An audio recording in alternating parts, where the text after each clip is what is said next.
So, a considerable percentage of HR groups use Indeed somehow, whether that is to post a job or research a job. So, we all know that Indeed impacts our HR lives. And how are they going to use AI to increase the effectiveness of the platform? That's coming up now. And here we are on the HR Hub. I'm Andrea Adams, and we talk about anything related to HR here. You can also find me on YouTube. So, today I'm delighted to have Hannah Calhoon as my guest.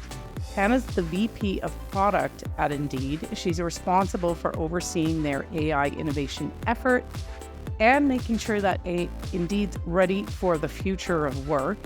She chairs Indeed's cross-company AI steering committee. She spent the last 15 years in various kinds of tech, but are usually around building innovation that's going to deliver benefits to people's lives. Hi, Hannah. How are you?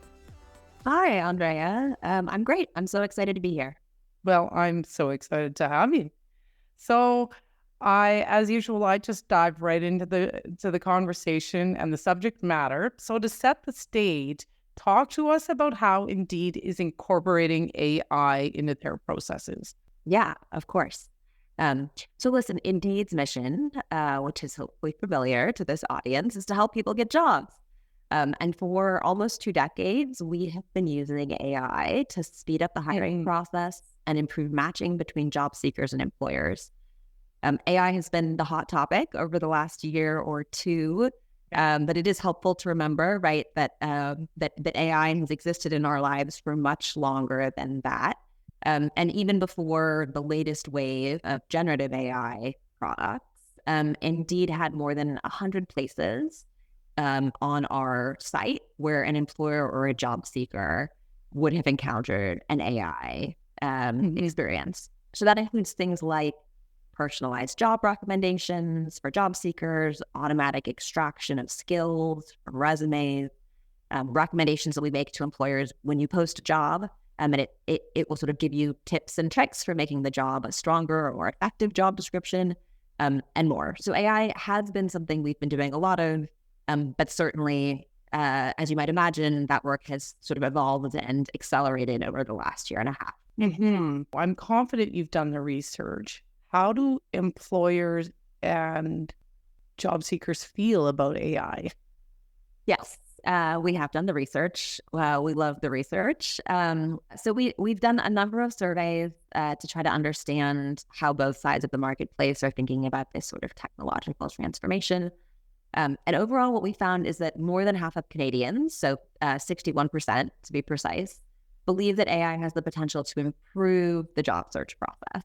And in particular, they think there's a lot of opportunity for AI to improve the process of matching candidates to job openings based on their skills and their experience and other relevant factors, and helping, avoid maybe bias or recruiting by proxy, some of the things that people worry like maybe don't fully authentically and appropriately represent whether or not they'd be a good match for a role. That said, at the same time, we know that there's some apprehension about how AI shows up in the world, right? Well, they said they think there's the potential for AI to improve the job search process. 65% of Canadians also said they don't necessarily trust that AI software applications will effectively evaluate their application and experience credentials. And so they would like to believe that AI will be good for them, but also they're hesitant to see employers rely on this type of technology. It's why it's particularly important for employers and hiring managers to be really open and transparent with candidates about where AI is being used in the hiring process, so that job seekers can understand that and feel comfortable. We see, as we look at research what happens across countries, not just in Canada, that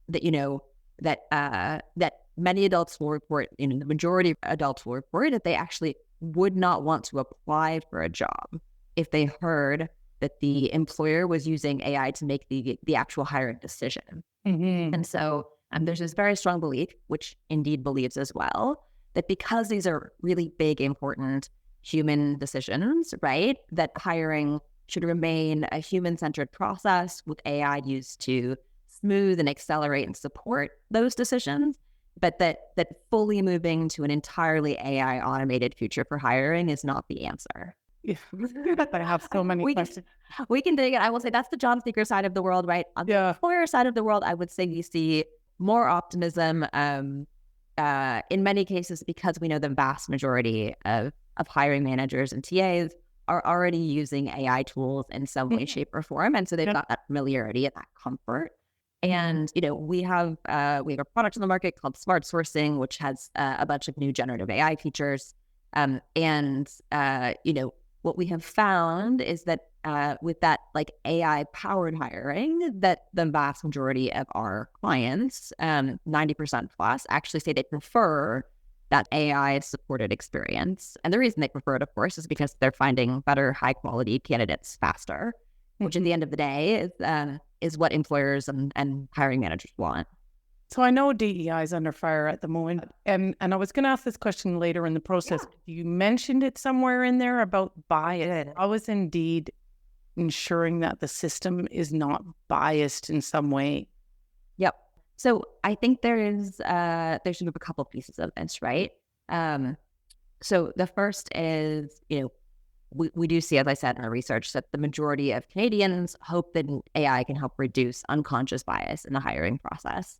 But in order to do that, we have to be sure that we're not building automated tools that calcify the bias that already exists in the system.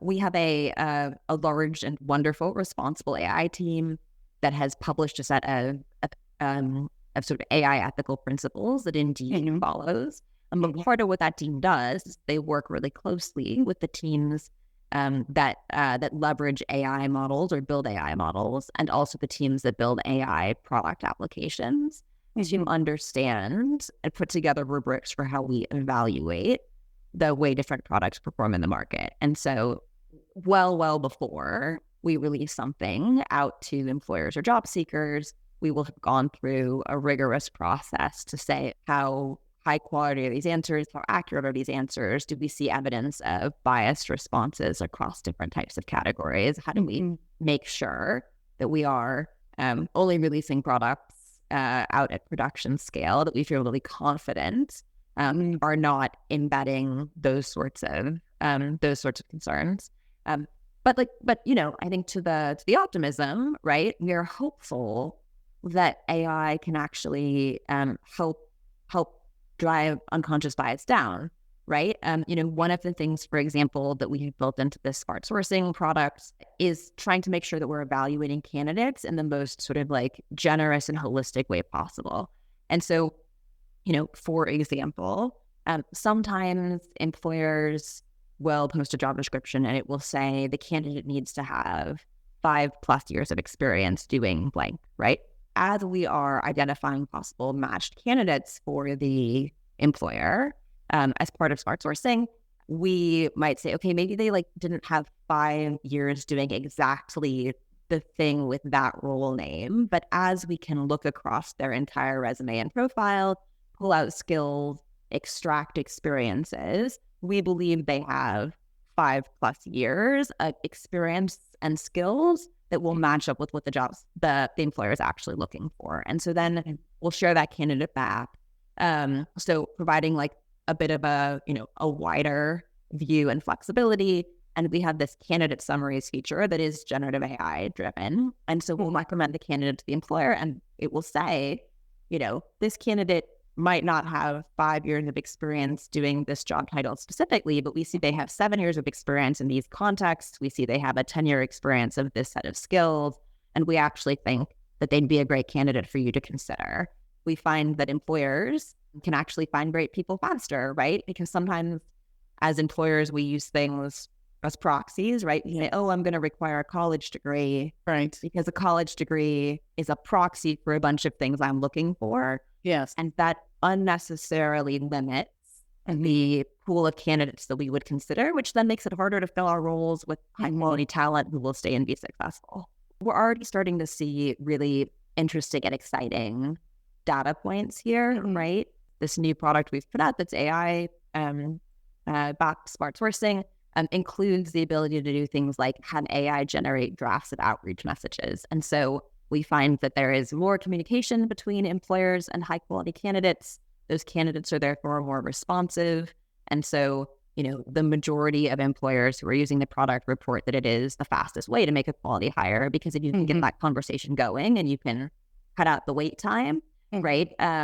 You can actually see really wonderful results. We've got, another product in the market that does more automated sourcing, and it has demonstrated, but, we use, in that case, generative AI to make the automated outreach much more personal. So it's just replacing like one sentence of an email. Instead of saying, "We think you'd be a great candidate for this job, Andrea," it says, "Andrea, because of the following things, we think you'd be a great candidate for this job." And we see, a substantial and dramatic increase in the percentage of job seekers who respond to that email by clicking through to the job description and applying. And we find in the data that in addition to more people applying, but they end up being the higher quality candidates. So you've got more of the best people responding to the process, which then again is really saving time for employers, right? They're getting much more qualified, high quality leads. And for job seekers, they're applying to jobs that are a better fit when they are more qualified and more likely to be successful. That's really amazing, just that small change, and it makes such an impact. When you look at the data as you implement these changes, and I imagine you're looking at the data, are you, besides that example that you just discussed, are you seeing that the data shows these hires are being made faster and they're better and they're better? Yeah. We certainly are seeing that the hires are being made faster. I think one of the challenges about the better question is a really interesting question for us. Like, did that candidate go on to be successful at your organization? Yeah. Able to retain them, right? Yeah. And so there's some teams at Indeed that really focus on feedback data and trying to understand where is their data that we can get from employers to help understand if we got them the right candidate over the long term. And I think the more of that data we can feed into the models that match candidates and jobs, the better those match recommendations will be. And hopefully the more successful folks will be hiring on Indeed over time.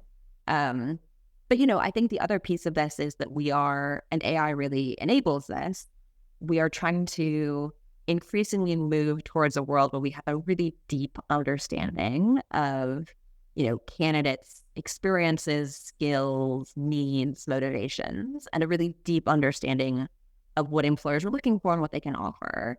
One of the places that's more sort of on the leading edge of AI work that we're really excited about on the job seeker side is being able to offer sort of more conversational coaching,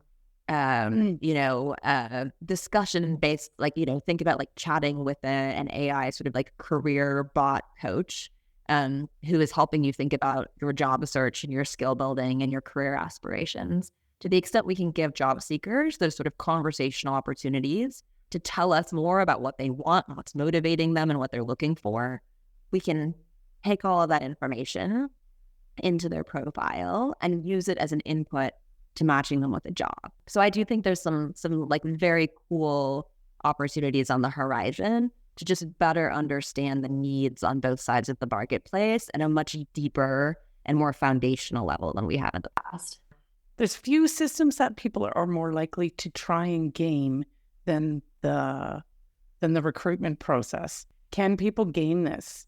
Yeah. I mean, I think one of the real questions for the hiring space as a whole is, how are we going to effectively do skills assessment in a scalable way in the future world of AI, right? We were talking about proxies earlier.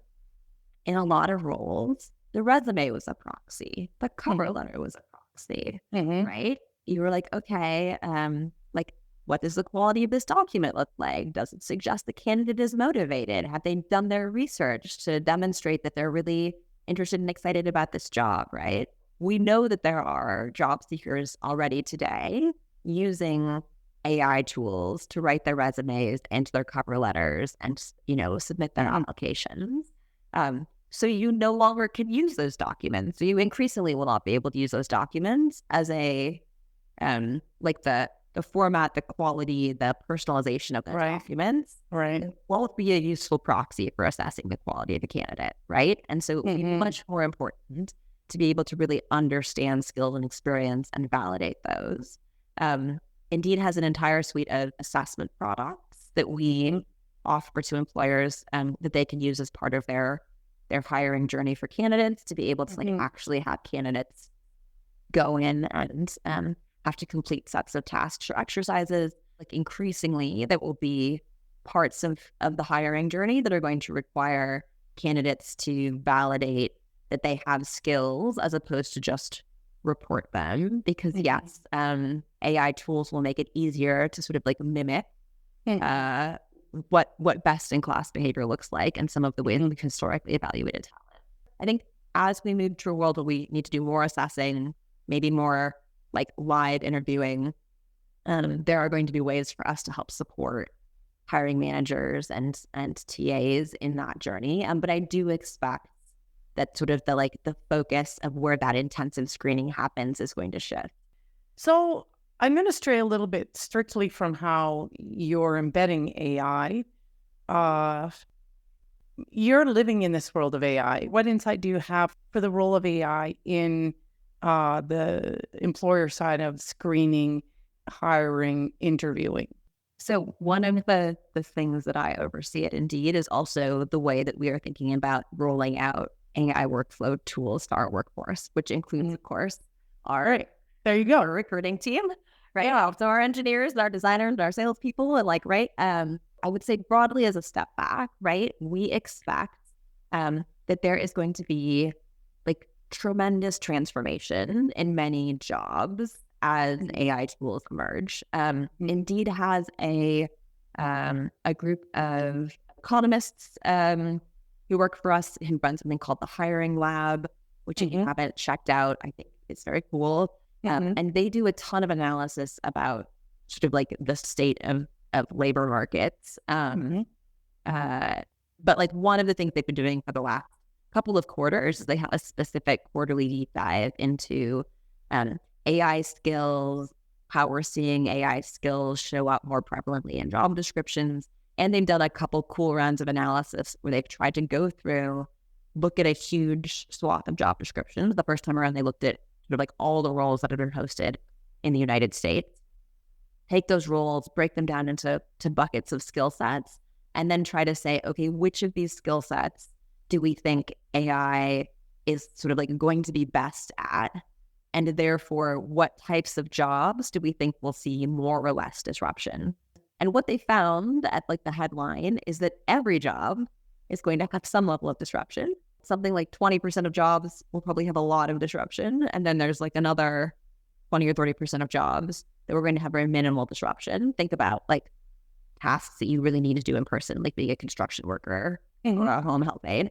And then like most people's jobs are sort of going to be in the middle, where there's going to be some disruption, but not so much disruption that the job is like, it's transformed. Yeah.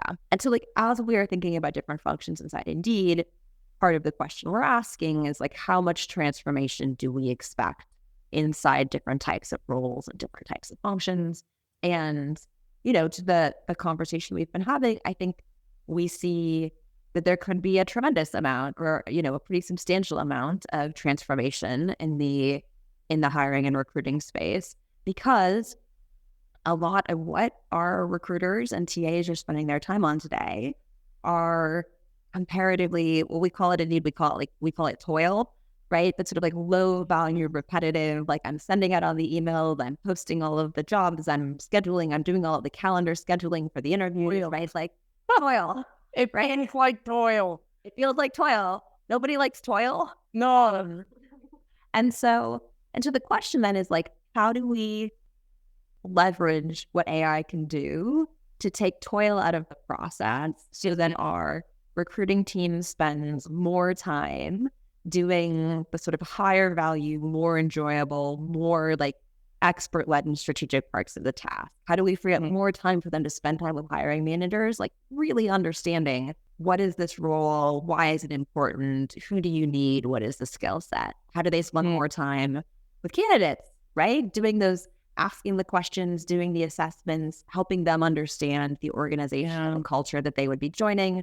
So we're sort of going after this in a couple of ways, right? We're certainly going after it from the perspective of saying, what are the specific steps our recruiters go through in the hiring journey today, and which of those steps are places that we could start experimenting with or, inserting new AI tools, right? And some of that's easy stuff, right? It's like automated scheduling and automatic email drafting, things like that. And then we're also thinking about, like, are there specific places along that journey that that AI could be particularly helpful if it was customized? Scheduling and email writing is sort of, we call it a horizontal. It's sort of like a thing that's probably useful for most of the people who work at Indeed. And then there's stuff that's like very specifically useful just for somebody who's a recruiter.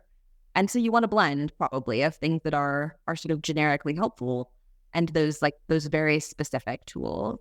Our approach at this point has been like, let's do some small scale testing with our individual functions, like our HR recruiting team, to try out some of the tools that exist in the world.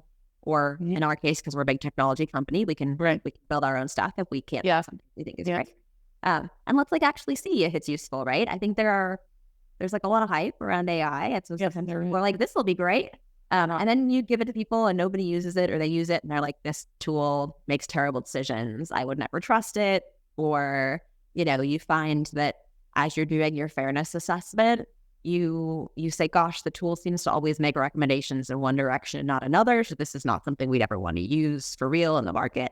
And so, sorry, this is like a long and meandering answer to your question. I do think we can expect for recruiters that there will soon be like a whole ecosystem of tools to choose from in terms of helping you craft a job description, do the screening, like I said, like interview ride-along co-pilot type tools and the like. I think a tremendously important set of questions that we have not yet been able to answer are, which of those tools will actually be effective? Where do we need to be able to put those tools in someone's workflow for them to actually be useful? Because nobody wants to have to start doing their job and then like open 6 new browser windows or like load up apps, right? Like in an ideal world is for those tools to be seamlessly integrated into the places you were already doing your job, right? I just don't think we're there yet. I think we're on the path to that, right? But I think right now the market's got like lots of cool little interesting pilots bubbling, but not yet a clearly accepted and standard set of innovations. And like, a big part of what we're doing at Indeed is trying to say like, where are those most important pain points? And like, where are there great ideas, either from our company or other places in the world, right? Around like how AI could help, and where can we try to build those into the Indeed journey? So again, if somebody's already doing their hiring on Indeed, they don't have to like pop out to use all of those things, right? Like we ideally want them to be able to use all of the AI tools that they would ever want to use at the stages of their journey on Indeed. And so that's like a big focus for our platform teams right now. That the word ecosystem, I love that. And I love the sense of integration, that it is just seamless for users. I think that's so important. So employers want efficiency in the process. Job seekers want a fair chance. They want the equitable, which we've talked about. How do you make sure that happens when employers are footing the bill? Yes, this is like always an important question and something for us to be thinking about at Indeed. Because we did, way back in the early days of the company, we made a choice that we were going to charge employers, but that we were going to also have sort of an internal company value of trying to put job seekers first. And so you have these sort of interesting tensions, right? Between the mission and value statement of being pro job seeker and also the fact that employers pay all the bills. So I think, like, listen, at the end of the day, right, building a high quality hiring marketplace is about constantly striving to optimize the right balance between the two sides of the marketplace.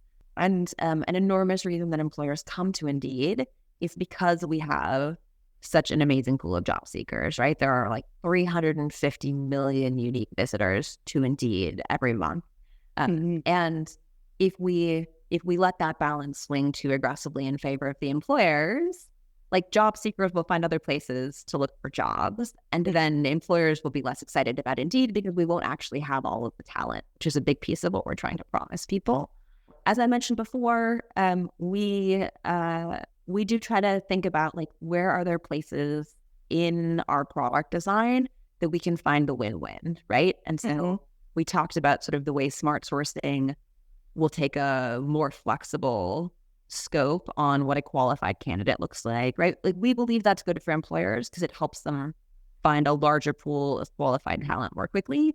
And we believe it's good for job seekers because it allows job seekers to be considered for a broader range of opportunities that they're truly qualified for.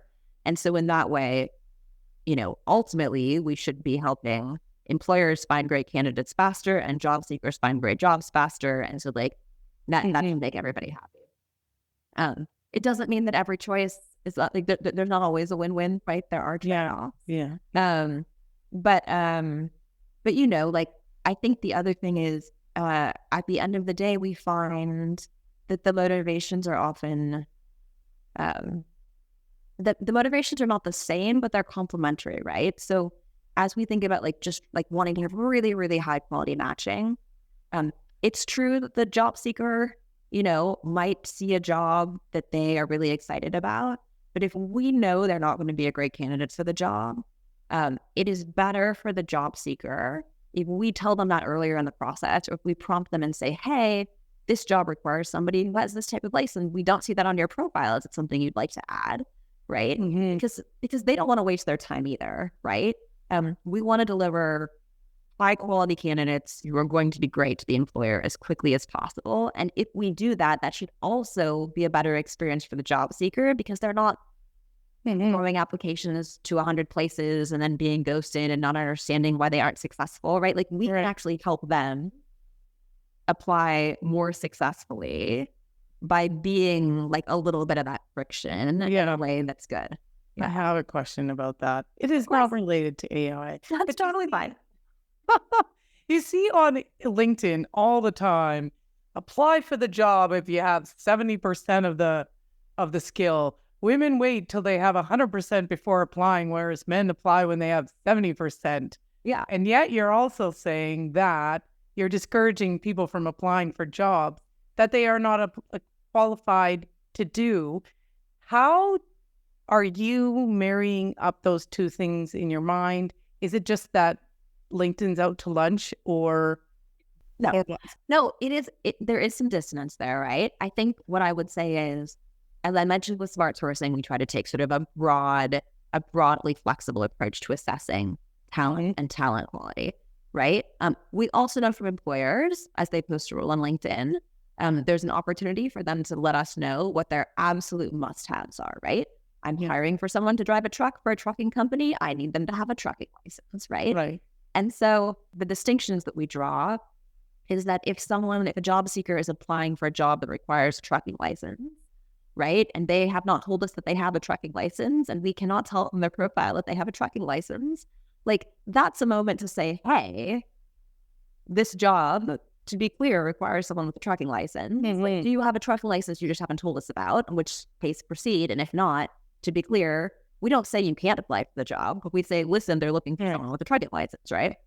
On the other side of the world, right, maybe you're hiring nurses at a hospital, and we see that you have not required a particular sort of subspecialty, right? But we notice that you're only clicking on candidates with a subspecialty, right? We aren't going to discourage candidates who don't have that subspecialty from applying, but in our smart sourcing product, when you open up a candidate summary, it might say, Andrea has 15 years of nursing experience. Here are the reasons we think she's a great candidate. And then there's a section around potential gaps. And it would say, but we've noticed you've mostly clicked on candidates who have this sort of additional certification. Andrea does not have this certification, but we think she could be a great candidate for all the following reasons, right? And so we're not saying to the job seeker, we're saying to the job seeker, we're looking at the job description and it looks to us like you're a candidate, so we're going to encourage you to apply. But we're also saying to the employer, like, are you sure there's not something you haven't told us about? Right?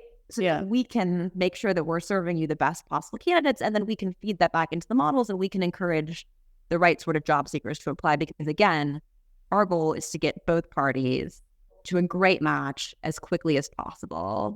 And the best way we can do that is like really understanding your needs. I'm a consultant to small and medium businesses, and they often don't have ATSs. And so we're looking at these giant stacks. A bit painful. It's not just a bit painful, it's a lot painful. Talk about toil. Yes, toil. We're anti-toil. It's going to be my new favorite word. All right. What is Indeed's long-term plan for AI? You've sort of sprinkled that throughout this discussion, but maybe recap. Yeah. I mean, I think our goal is fairly simple.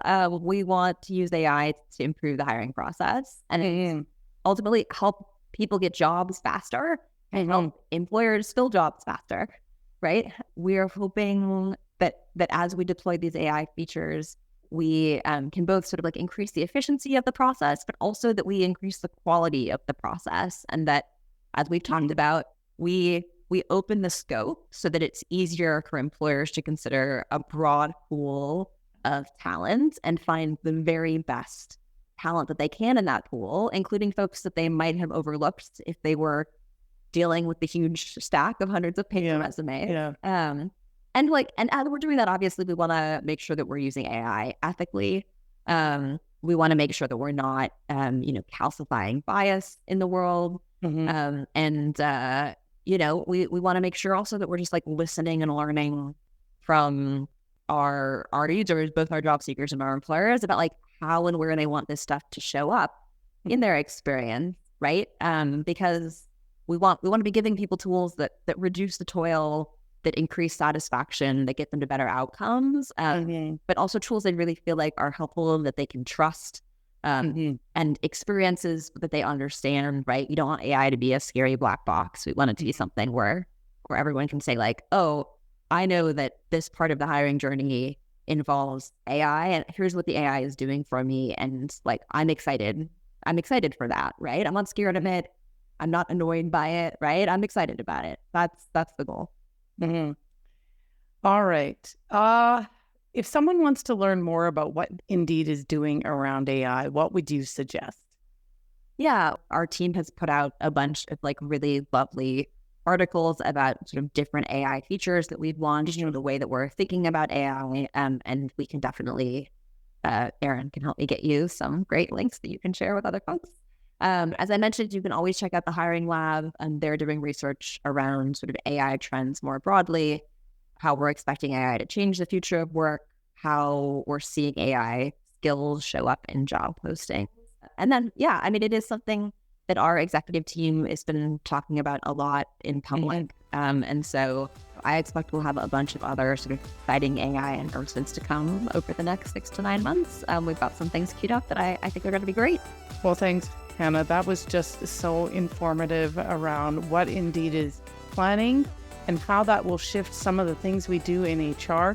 But also it gives me things to think about in terms of, how we should embed AI in our own organizations, although I know that was not the intent here. I'm reflecting on and looking forward to a reduction in toil and a more integrated ecosystem. That's the other word that's standing out for me. But we've reached the end of this episode. Thanks for listening out there. We'll catch you next time when I talk with another insightful guest.